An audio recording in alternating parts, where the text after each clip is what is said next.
សួស្តីបាទបងប្អូនទាំងអស់គ្នាបាត់មុខបាត់មាត់យូរខ្លាចបងប្អូនភ្លេចមុខបាទថ្ងៃនេះចេញមកបងប្អូនបាត់មុខដោយសារគេបងប្អូនតែធ្វើប្រាំងចឹងបានចេញវីដេអូដោយសារជំនួសមើលស្រូវថែស្រូវចឹងបងឥ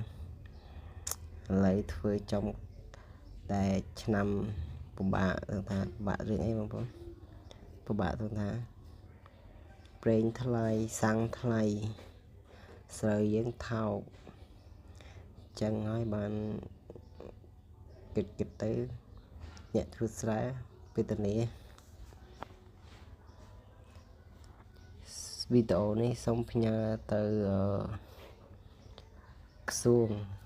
កសិករជួយមើលជួយតម្លើងថ្លៃស្រូវ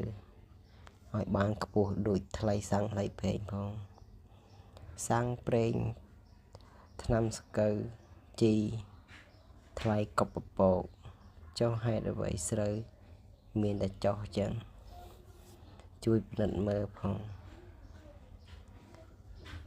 ចុះបងប្អូនពូមីងមានអារម្មណ៍ដូចខ្ញុំអត់ពេលសាំង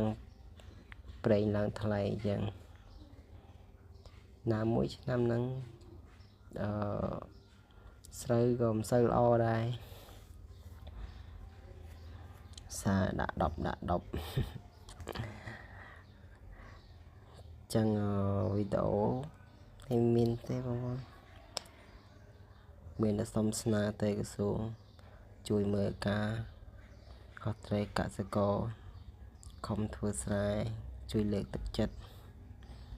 កុំឲ្យកសិករបាក់ទឹកចិត្តដោយសារប្រេងសាំងឡើងថ្លៃវីដេអូមិនវែងទេបងប្អូនមានតែ2នាទីទៅ3នាទីអញ្ចឹងវីដេអូខ្ញុំដែរចេញវីដេអូហ្មងដោយសាររវល់ឥឡូវទំនេរចេញមកវីដេអូមួយអញ្ចឹងជួយគ្រប់គ្រងជួយ like ជួយ share ឲ្យដល់ក្រសួងបានមើលបានឃើញផង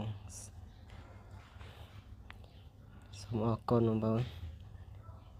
វីដេអូមានតែប៉ុណ្្នឹងជម្រាបលាទាំងអស់គ្នាបាយបាយសុខសប្បាយអរគ្នា